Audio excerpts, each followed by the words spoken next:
Welcome back, everyone. Today we are going to be taking a deep dive into Psalm 19. Ooh, that's a good one. It really is, and it's one that I think we can all relate to in some way or another. Absolutely. Yeah, it's full of imagery and, messages that have just really resonated with people for centuries. Yeah, for sure.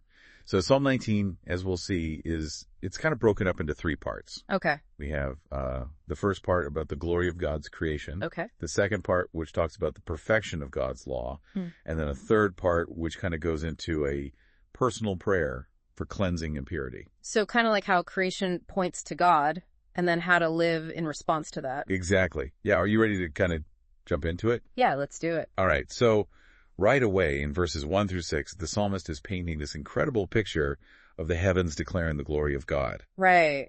And it's just so vivid. It's so vivid. It's like you can just imagine. Yeah. You know? It's like you're right there with him. Exactly. It's like the sky is this giant billboard just constantly proclaiming God's handiwork. And I think this is so cool because it really makes us stop and think about how we experience God's presence. Yeah, it's not just like a stuffy theological concept. It's something that we can see and feel and experience. Yeah, and I think that's what's so powerful about those first few verses, is that the psalmist gives the heavens and the sky a voice. Oh yeah, that's right.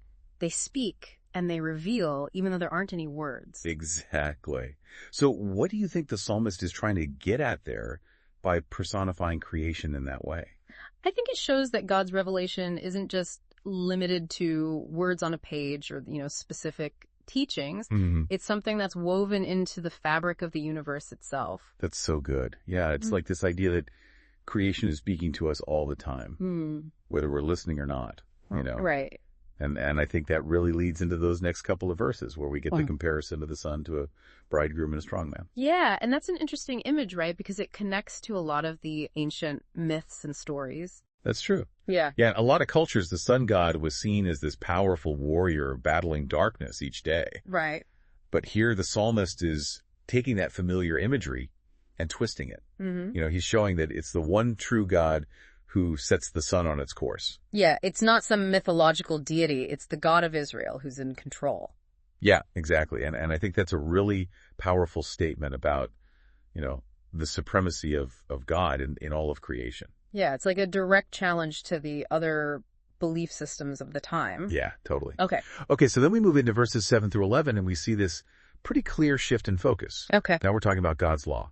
Right, and there's this beautiful list of attributes that describes it. It's an incredible list. Yeah. The psalmist uses words like perfect, reliable, fair, joyful, pure, insightful. He doesn't hold back. No, he does not. It just goes on and on. Yeah. It's like he's trying to capture the fullness of what God's law represents. Yeah, and to really emphasize his value, he compares it to gold and honey.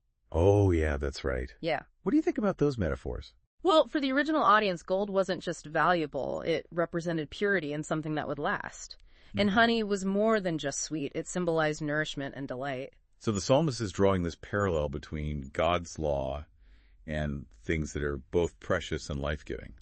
Exactly. He's saying that following God's law isn't about following a bunch of rules. It's about aligning your life with what's truly good and beautiful. That makes a lot of sense. It brings blessings on multiple levels. So then we get to verses 12, 14, and the tone shifts again.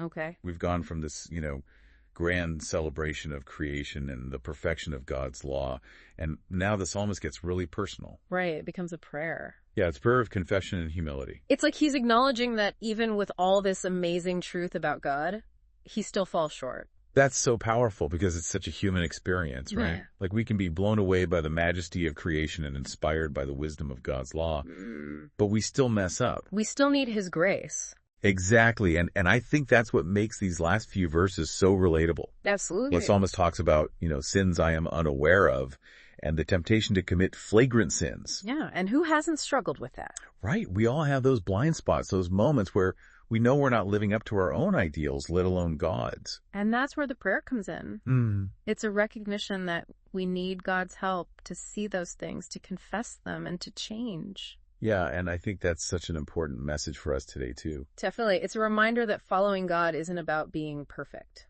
It's about being honest with ourselves and with Him. And being willing to let him transform us. Okay, so, wow, we've covered a lot of ground here. We have. I don't know about you, but I feel like we've barely scratched the surface of Psalm 19. There's so much there to unpack. It's so rich and so layered. But if I had to sum up what we've talked about, I'd say that Psalm 19 offers us a really profound vision of who God is and how we relate to him. Yeah, and it reminds us that God's glory is on display all around us in creation.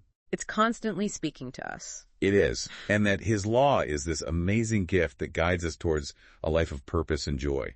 And even when we mess up, his grace is always there to meet us. So as we wrap up this deep dive into Psalm 19, I'm left with this thought. Okay. If God's creation really is this constant declaration of his glory, how can we become more attuned to seeing his handiwork in the world around us? Oh, that's a good question. Right, and knowing that God's law is perfect and preserves one's life, how can we actually live in light of that truth? Those are questions that deserve some real reflection. Maybe you could spend some time this week just observing the world around you, like really noticing the sunset or the trees or the stars. Yeah. And just consider how those things reflect God's character and his power.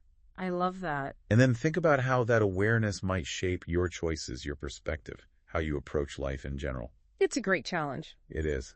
Well, thank you so much for joining us on this deep dive into Psalm 19. Yeah, thanks for having me. It's been a real pleasure exploring this with you, and we hope it's inspired you to continue exploring this amazing psalm on your own. Absolutely. There's always more to discover. Thanks again for listening, everyone. We'll see you next time for another deep dive. Bye, everyone. Bye.